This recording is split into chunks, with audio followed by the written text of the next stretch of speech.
Hey there, Teresa here with today's Monday Money Shift. And this one is the one where I promised that I'm going to talk about the elephant in the room when it comes to money and our relationship with it, when it comes to abundance and wealth.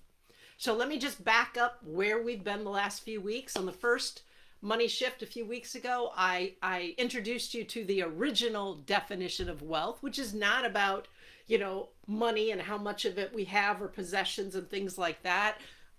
Wealth in its original meaning meant well being. Well being. It's an internal experience. And then last week we talked about how breathing really gives us the model of our relationship with money that supports well being. Let's all take a deep breath together right now. We open and we inhale. The oxygen is absorbed and utilized in our body in ways that truly give life, support health and well being in our bodies.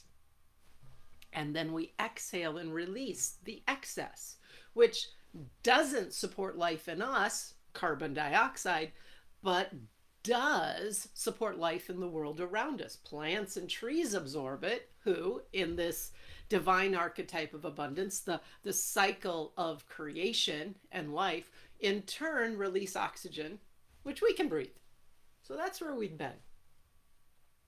And last week I touched a little bit about how the middle movement in our breath is where most of us don't focus. In fact, I would dare today to call it the elephant in the room. See, when it comes to money, when we're building our relationship with money on this invisible archetype of scarcity that's very dualistic, either or, we have a tendency to focus on only two parts of our relationship with money: the in and the out. Does that make sense? I know for years and years, my whole focus was like, how do I inhale more? How do I inhale more? And then for a long time, my emphasis was like, how do I spend less? How do I spend less? I won't exhale. And while those two aspects of our relationship with money are essential, by themselves, just somehow trying to find some balance of the right amount of incoming more or spending less, making more, saving more, it's incomplete. It will never support well-being. It will keep us in the not enough. Let's go back to our breath to see what I mean. So, all right, now just see if you can somehow inhale even more than one breath right now, and just trying to inhale more than what you need in this moment instantly creates stress and tension in your body. Yes? Okay? Now, let's inhale and then no, I'm going to save more. I'm going to save more. And so you don't exhale. That doesn't work either. So all the emphasis on making more, saving more, on making more, even giving more away is part of the process of developing a relationship with money that supports well-being. But the elephant that we never talk about is that middle point. How do we recognize sufficiency? How do we recognize our saturation point? That moment when, yep, inhaled exactly the amount we need that supports life and well-being, and then we can let the rest go. We don't talk sufficiency when we're in the operating system called the archetype of scarcity. We only talk excess, more, abundance, like that, lots, lots, lots. Or we talk deficiency, inadequacy, not enough. That's the two polar opposites in the archetype of scarcity. Scarcity, deficiency, abundance, plenty. No talk about sufficiency. And sufficiency is the place to start. So, here's what I mean by that. If you don't know how to recognize saturation, sufficiency in the moment, then you'll never, ever, ever, ever reach the point of enough. You'll just keep trying to make more, make more, make more. And if you don't make more, you'll keep spending more, spending more, spending more, spending more, spending more. It's just like you will have no, what's the word? It's almost like when I love food.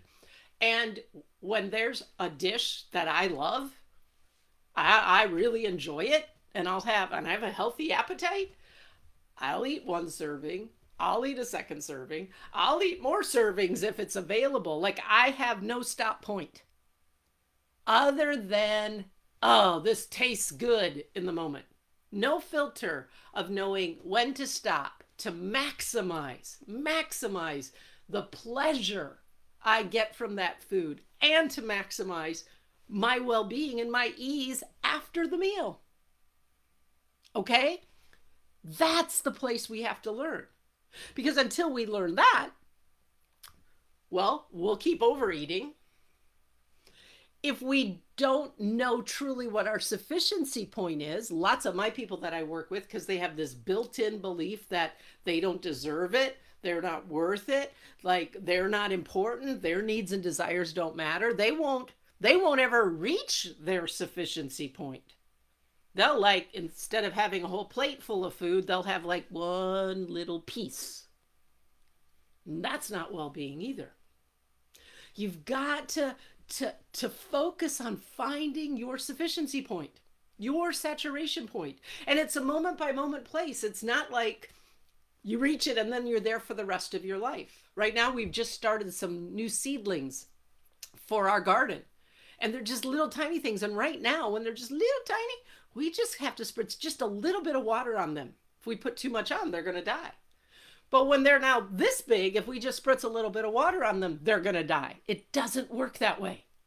So we've got to know, just like Dan and I have a sense, and we know the signs with our little seedlings of how much water they need, don't need. We gotta focus on that, because if we can trust ourselves to recognize that sufficiency point, we'll be more willing to receive what we need, because we won't be afraid of, like, what if I blow it? What if I screw it? What if I don't deserve it? It'll be perfect. At the same time, so part of knowing our sufficiency point and backtracking and allowing ourselves to increase and inhale what we need is we recognize and honor our true, deepest needs and desires. What truly creates well-being for us? But then there's the exhale. The exhale. We also got to trust our sufficiency saturation point in the moment so that we don't hold on to any more than what we truly need. That we do share the excess in ways that support life in the world around us, trusting that there'll be oxygen for us to breathe again.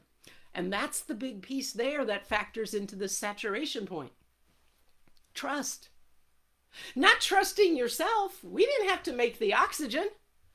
Trusting in the source of all life-giving resources, that you're part of something bigger. Trusting that you can let this go. Once you've reached your saturation point, you can let this go, and there will be more for you when you need it. Now, if you haven't learned how to identify your saturation, your sufficiency, if you're caught up in like, well, I should want more, or I should need more, or other people have this much and all of that, you'll just hold on. And in the holding on past your sufficiency point, you'll create unnecessary scarcity, not only for yourself, but for the world around you, because the plants and trees will start to hyperventilate. I've spent years working in my own relationship with money and with my clients on the two ends, the inflow and the outflow. But it's that middle piece Knowing yourself, knowing your deepest soul desires, not necessarily what society and the archetype of scarcity says you should want. Trusting in the something bigger than you. That's efficiency point. Knowing how to recognize it, stretching yourself to fullness, and then letting it go. That's the elephant in the room.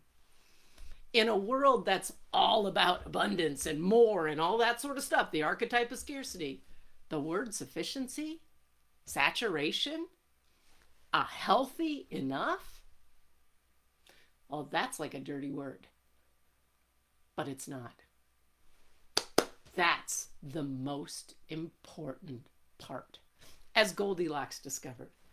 Not too much, not too little, just right for you, where you're at right now, knowing that that's not forever. So that's the elephant in the room. Next week, I'll be back starting to talk about how the elephant is more connected to these two ins and outs and what blocks us there from having a relationship with money that supports true well-being for us and our world. Thanks for joining me here. Those of you who are members of the Monumental Money Shift Catalyst community, I will see you in just a minute on the after party. If you're like going, hold it, what's the after party? I want to be part of that.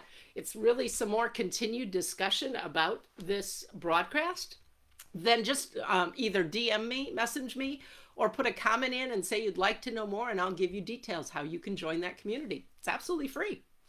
Alrighty, blessings on you all. One final announcement. I'm doing a free webinar tomorrow, the Monumental Money Shift webinar. If you really want to dive into this and so much more, that'd be a great place to start.